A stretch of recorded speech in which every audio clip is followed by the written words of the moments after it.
You ever look at a Sprinter? It's got all the fancy things like running water and solar and a bathroom and a wood burning stove. And it's all like picture worthy. And there's some girl posing for it on Instagram. I didn't buy that. No. But what I did buy is diesel. It's 4-wheel drive. It has electrical that is very, very confusing. It has a bed. It's got plenty of cabinet space. It has exterior space for days. It also has potentially hundreds of ghosts living inside of it. And it has a refrigerator. No, it doesn't have a bathroom.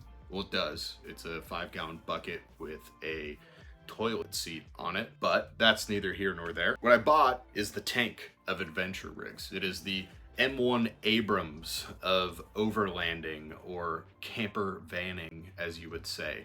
It's diesel, it's 4-wheel drive, and it's awesome.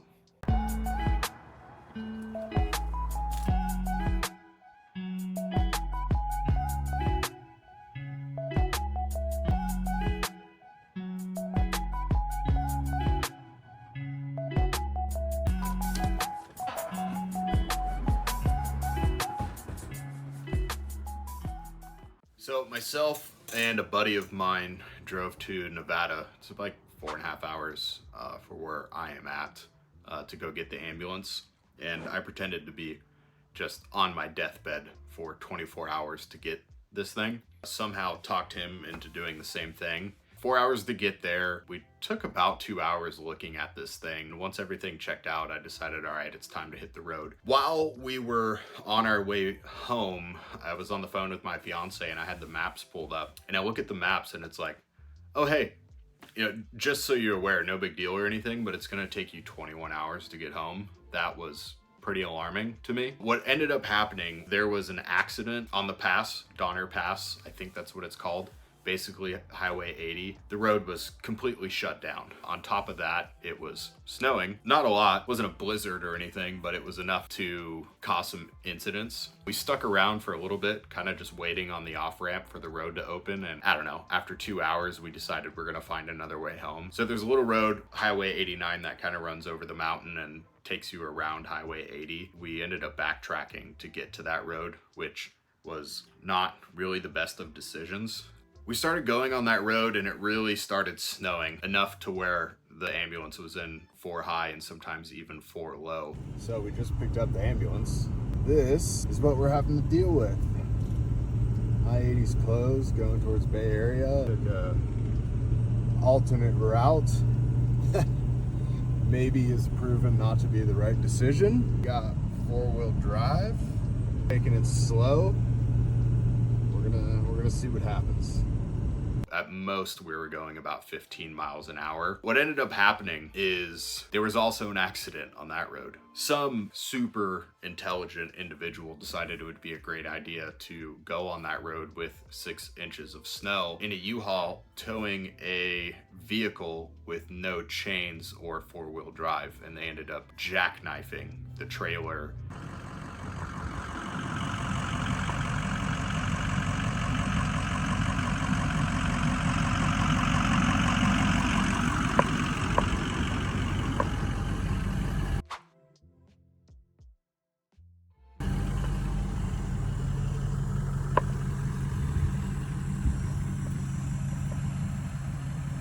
It was actually pretty funny because when we pulled up, people were jumping out of their vehicles and coming to me and like giving me the lowdown, thinking I was like EMS.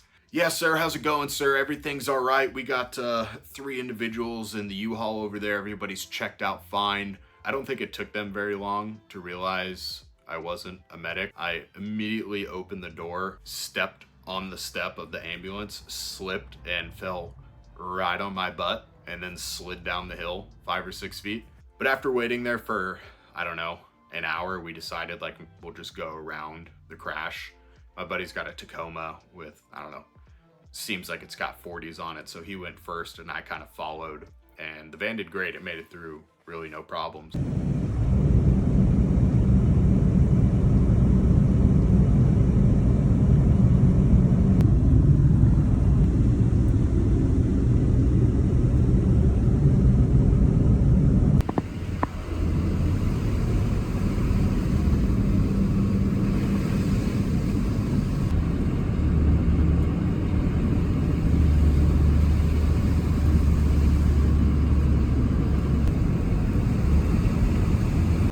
issue was the time. I mean, at this point, we were slated to get back home at like 5 a.m. I usually have to get into work between about 7 and 8, so that was less than ideal. Smelled absolutely terrible and was dirty as all hell. I ended up sleeping on the side of the road in the back of the ambulance for about 45 minutes and then went straight into work.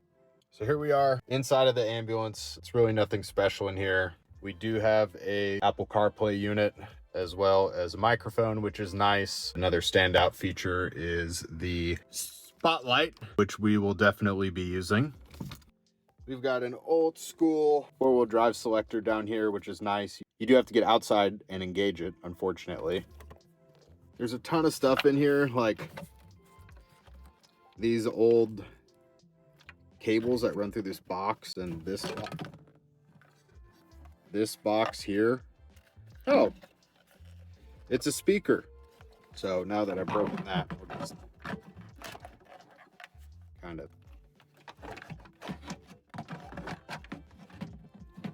it's good. Then this is all of the ambulance controls. I can confirm that all of these sirens work, and it is really fun to use, especially in traffic.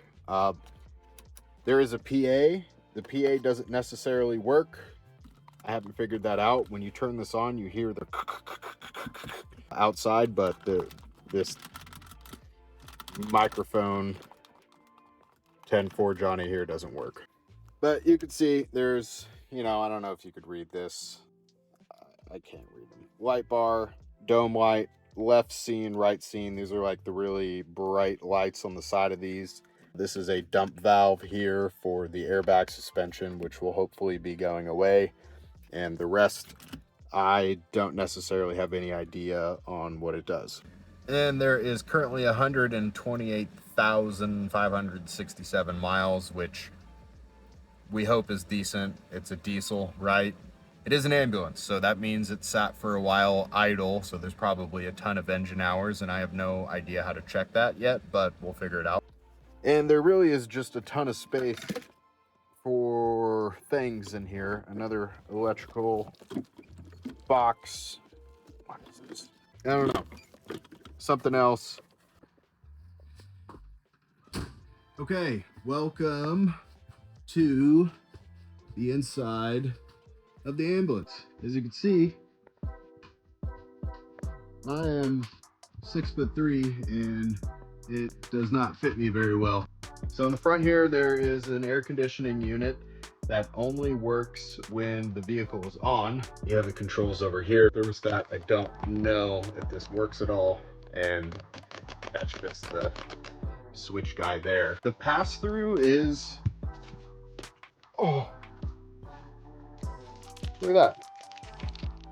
That is a pin from the last race I did. This is the pass-through. I really wish it was a bigger pass-through. Like, I'd really like to get in and out of there, but this is 18 inches and I'm 220 pounds, so that does not work. Down here, this is the inverter, I believe. I know nothing about electrical. 12 volt DC, 100 amp at rated output, 120 VAC, 60 hertz, 1000 VAC continuous. I have no idea. We'll get there. Over here, this is some sort of electrical block heater, Shore on off. I assume that's the Shore power. Receptacle GFI, receptacle. That is an inverter there. And this is the block heater. That's the least of my worries. What I'm going to show you right now is all of the worries. So this thing comes off pretty easily. I found out while driving. So the key,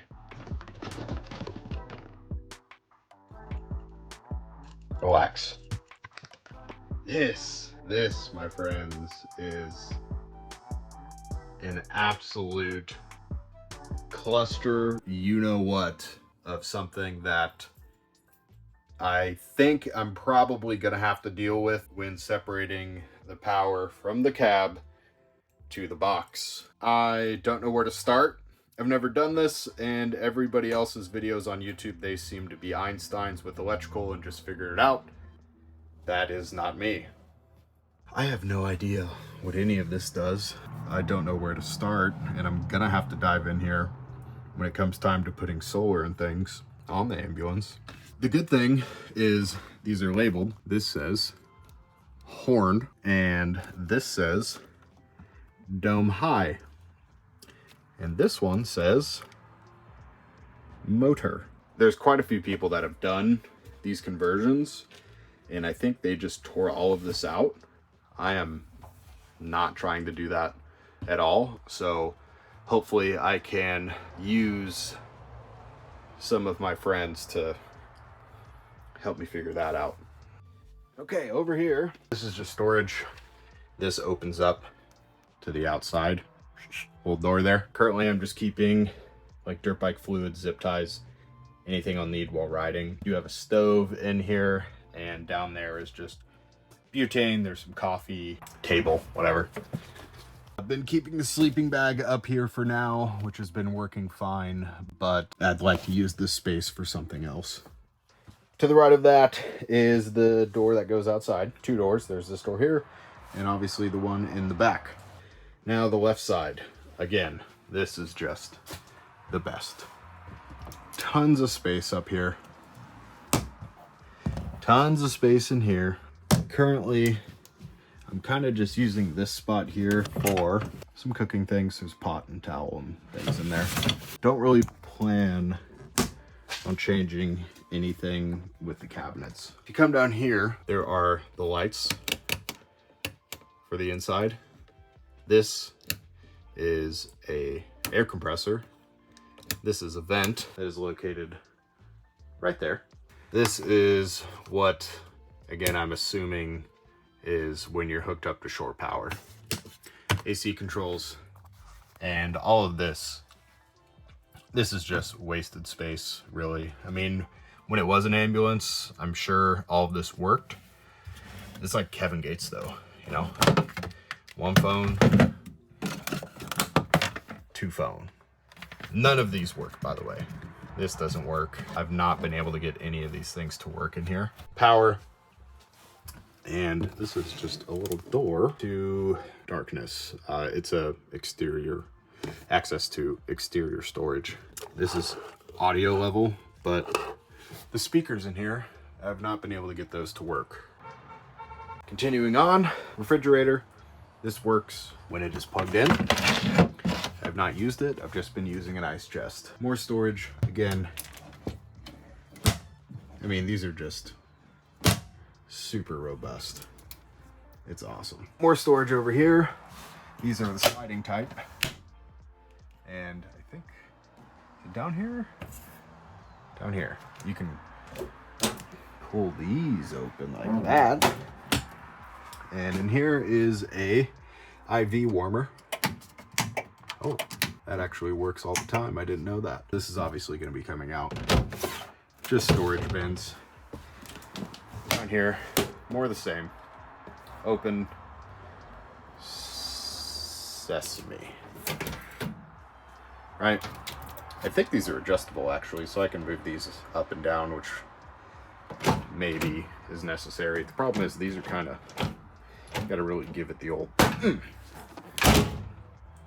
And again, just more storage. Folds down. This is really like the main attraction of this for me. Moving on to the left, just more storage. Now, the thing about this cabinet is back there, that opens up to the outside. No real plans to block that off, but we'll likely use this space for something else at some point. Now the left side, this was the bench. There's currently like RV pads here. It works for now. When I sleep, there's a piece of plywood there, and I screw it onto the top of this. Jim Bob's your uncle. And I think this opens. Does not. So underneath the bed, there's a little bit of storage under here, which I may try to use. I haven't really figured out what goes on with this. That opens up. would love to retain this really as it is. The bed just screws onto here. It's literally 3 screws. It lays out flat. You're good to go. Above that, more storage. Got some protein oatmeal and some fantastic anti-monkey butt baby powder here for rides. More storage again. Keep my pillow in here. And more storage again.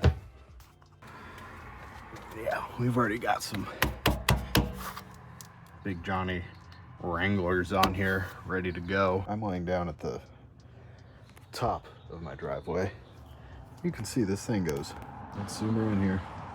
All the way to the front. So it is absolutely massive. Under here you can see this is just wire loom, and this is absolutely everywhere. Now, one thing I do know, the rear airbag, this is ripped. It does hold air when the compressor is on, but it takes a while to fill up, and once it's filled up, you have to leave the compressor running. This will definitely need to get changed out.